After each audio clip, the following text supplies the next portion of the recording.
اگر آپ کو ایمان اور یقین حاصل ہو تو پھر دعا کریں اللہ اس پر استقامت عطا فرمائے، پھر اس پہ ڈٹ جائے۔ نبی پاک صلی اللہ علیہ وسلم نے فرمایا میں اس بات کا خوف نہیں کرتا کہ میری امت کمزور ہو جائے گی، اس بات کا ڈر نہیں کہ پیسے ختم ہو جائیں، نہ یہ خوف ہے کہ بھوکی مرے گی۔ حضور کس بات کا خوف ہے؟ تو نبی پاک نے فرمایا خوف یہ ہے کہ ان کا یقین کمزور ہو جائے گا۔ یاد رکھیں اگر اعتبار نہ ہو تو گھر نہیں چلتا، تو اگر اللہ رسول پر یقین کامل نہ ہو تو پھر بندہ مسجد نہیں آ سکتا، پھر اس کا دین نہیں چلتا، پھر اس کے لیے مشکل ہے نماز، پھر اس کے لیے مشکل ہے راہ خدا میں خرچ کرنا۔ میرے نبی پاک نے فرمایا یوں نہ کہا کر کہ یا اللہ چاہے تو دے چاہے تو نہ دے، جب مالک سے مانگ تو کہا کر یا اللہ تجھی سے مانگنا ہے، میں لے کے اٹھوں گا، تو مجھے دے گا۔ فرمایا جتنا تیرا یقین کامل ہوگا اتنا ہی اللہ تجھے جھولی بھر کے عطا فرمائے گا۔ کمزور سا مسلمان، لڑکھڑاتا سا مسلمان دیکھتا ہوں کرتا ہوں، اور یہ بھی نہ دیکھا کریں بھائی ایمان یقین کو استقامت کے درجے پہ لیں، یہ نہ دیکھا کریں کہ وہ کیسے دے گا، وہ کسی وسیلے کا محتاج نہیں ہے، وسیلے کو پسند کرتا ہے، پر وسیلے کا محتاج وہ بغیر وسیلے کے بھی دے دیتا ہے۔ ہر آدمی ماں باپ کے ذریعے پیدا ہوتا ہے، اگر پیدا کرنا چاہے تو جناب عیسیٰ کو بغیر باپ کے پیدا کر دیتا ہے، اگر پیدا کرنا چاہے تو حضرت آدم کو بغیر ماں اور باپ کے پیدا کر دیتا ہے۔ جب یقین رکھیں، یقین قرآن مجید پڑھیے، حضرت موسیٰ علیہ السلام فرعون کے دربار میں کھڑے ہیں، چاروں جانب دشمن ہی دشمن ہے، جادوگر آ گئے، انہوں نے سانپ چھوڑے، حضرت موسیٰ کے ہاتھ میں ڈنڈا تھا، حضرت موسیٰ کہتے ہیں یا اللہ کیا کروں؟ تو اللہ تعالیٰ نے فرمایا اپنا عصا پھینک دو۔ کہنا چاہیے تھا نا کہ یا اللہ ایک ہی تو شے ہے، اتنے سانپ ہے، بچانے کے لیے ڈنڈا ہے وہ پھینک دوں؟ ڈنڈا پھینکا جاتا ہے، سانپ کو دیکھ کر کے قابو کیا جاتا ہے۔ یہ میرا اور آپ کا ذوق ہے نا، لیکن انبیاء کرام کا انداز ملاحظہ کیجئے میرے عزیزو۔ اللہ فرماتے ہیں ڈنڈا، اے موسیٰ ڈال دے اپنا عصا، پہلے نہیں فرمایا کہ سانپ بن جائے گا، فرمایا بس تو ڈال دے۔ میں اور آپ ہوتے ہیں تو سام سامنے ہے، ڈنڈا ہاتھ میں ہے، ہم کہیں گے عجیب بات ہے، یہی تو دفاع کی چیز ہے، اسی کو ڈال دوں تو بچوں گا کیسے؟ کہا ڈال دو، تو حضرت موسیٰ نے ڈال دیا، کہا میرے رب کا حکم ہے تو میرے لیے بہتر ہی ہوگا۔ اللہ فرماتے ہیں جب موسیٰ نے ڈالا تو میں نے اس ڈنڈے کو، اس عصا کو اژدہا بنا دیا۔ اب کبھی عصا بھی اژدہا بنے، کبھی چھڑی بھی بہت بڑا اژدہا بنی ہے، لیکن قرآن کہتا ہے جناب موسیٰ نے ڈالا تو اللہ نے اژدہا، بلکہ اس سے پیچھے چلیے، عورتیں کمزور یقین کی ہوتی ہیں نا، جناب موسیٰ پیدا ہوئے تو اللہ فرماتے ہیں میں نے موسیٰ کی ماں کے دل میں بات ڈالی، ماں کے دل میں صندوق میں ڈال کے تو اس کو دریا میں بہا دے۔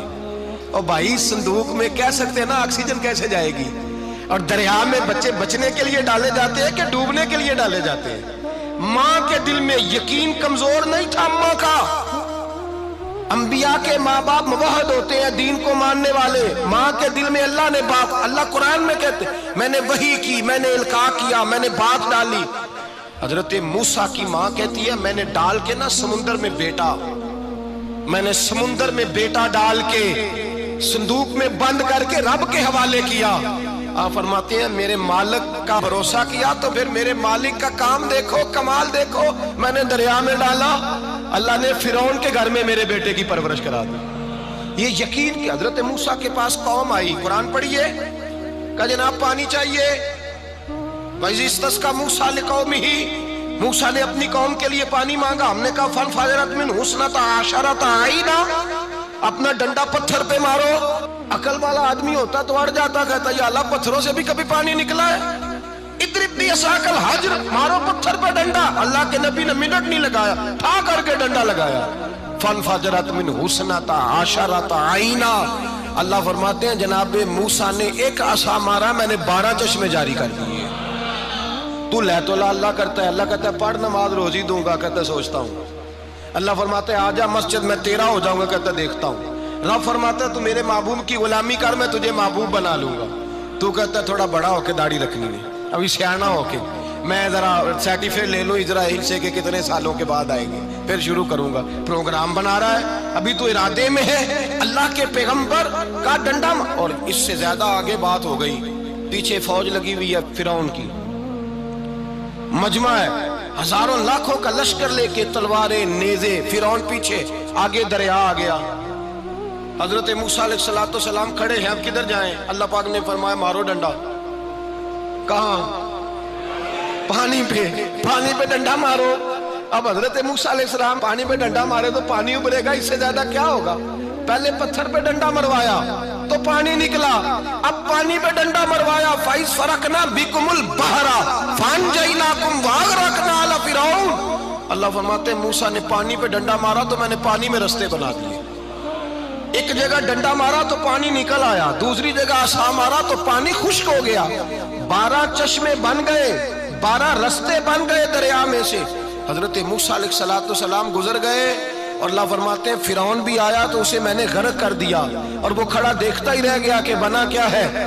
جب یقین کامل نصیب ہوتا ہے، اعتماد کی دولت اللہ دیتا ہے، جب انسان کو یہ انشراح صدر ہو جاتا ہے کہ میری نجات خدا کے حکم میں ہے اور رسول اللہ کے قدموں میں ہے، جب اسے یہ انشراح حاصل ہوتا ہے تو پھر نماز کا لطف آتا ہے۔ غور کیجئے کیا جملہ کہہ دیا میں نے۔ پھر اسے نماز کا پھر اسے نماز بوجھ نہیں، بلکہ نماز نہ پڑھے تو اس پر بوجھ ہوتا ہے۔ پھر قرآن مجید اس کی روح کا ساتھی ہو جاتا ہے، پھر عبادات، تقوی، پرہیزگاری، پھر وہ ایک سنت کے چھوٹنے پر پریشان رہتا ہے جب یقین کی دولت نصیب ہوتی ہے۔ قرآن مجید فرقان حمید نے کہا ایمان لاؤ تو پھر ایمان پہ ڈٹ جاؤ، مسلمان بنو تو پھر اسلام پر۔ پھر یہ جو کمزوری ہے نا، یہ دیکھتے ہیں، کرتے ہیں، چلتے ہیں، ابھی کل، ابھی پرسوں، بہانے، ہیلے، ابھی میں نماز شروع کرتا ہوں، دیکھتا ہوں لا الہ الا اللہ محمد الرسول اللہ صلی اللہ علیہ۔ جب کسی نے کلمہ پڑھا تو اس پر پورا دین ضروری ہے، پورا۔ اب وہ یہ نہیں کہہ سکتا کہ تھوڑا تھوڑا کر کے آؤں گا۔ یقین کی دولت نعمت ہے۔ اللہ پاک قرآن مجید میں فرماتے ہیں ان الذین قالوا ربنا اللہ ثم استقاموا، جنہوں نے کہا کہ اللہ ہمارا رب ہے اور پھر وہ اس پر ڈٹ گئے، پھر اس پر وہ کہا تو ڈٹ گئے، کھڑے ہو گئے، نہیں اللہ ہی رب ہے، اللہ ہی دینے والا، اللہ ہی مالک، اللہ ہی ہمارا رازق ہے، رب ہی ہمارا سب کچھ۔ جب ڈٹ گئے تو فرمایا تتنزل علیہم الملائکہ، پھر میں ان کی مدد کے لیے آسمان سے فرشتوں کا نزول فرمایا کرتا ہوں۔ فرشتے کیا کہتے ہیں؟ اللہ تخافوا ولا تحزنوا، غم نہ کرنا، خوف نہ کھانا، وابشروا بالجنۃ التی کنتم توعدون، ہم تو تمہیں اللہ تبارک و تعالیٰ کی اس جنت کی خوشخبری دینے آئے ہیں جس کا رب نے تمہارے ساتھ وعدہ کیا ہوا ہے۔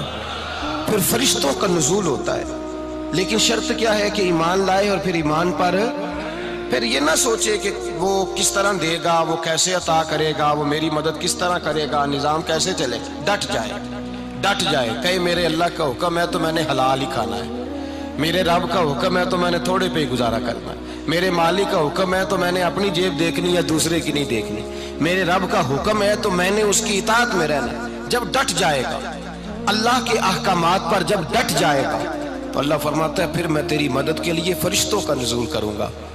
نبی پاک صلی اللہ علیہ وسلم نے فرمایا 2 دولتیں اگر کسی کو اللہ دے دے تو سمجھے اللہ نے اسے دنیا کی سب سے زیادہ دولت عطا فرما دی۔ یا رسول اللہ وہ کون کون سی چیزیں ہیں؟ فرمایا ایک جس شخص کو اللہ نے معاف کرنے کی دولت عطا کر دی، جو معاف کرنے لگ گیا، جس کی طبیعت میں درگزر آ گیا، جو معاف کرنے لگا، غلطیاں معاف کرنے لگا، جس کو ایک دولت یہ مل گئی۔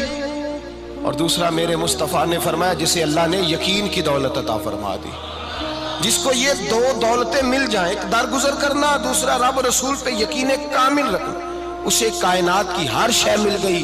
میرے نبی پاک نے فرمایا جب بھی دعا مانگو خدا سے یہ 2 نعمتیں مانگا کرو، عرض کیا کرو اے اللہ درگزر کی دولت عطا فرما، اے اللہ تو ہمیں یقین کی دولت عطا فرما، ایمان کی قوت اور پختگی نصیب فرما۔ میرے بھائی حضور نے فرمایا مانگ کے لو۔ کمزور ایمان والا شخص کسی کام کا نہیں ہوتا۔ جس آدمی کے ذہن میں شک کا بیج ایک دفعہ جنم لیتا ہے وہ آدمی تو غلام سے بدتر ہے۔ بے کیف سجدہ، روٹھی روٹھی سی عبادت، اس کی زندگی کیفیات سے خالی ہے۔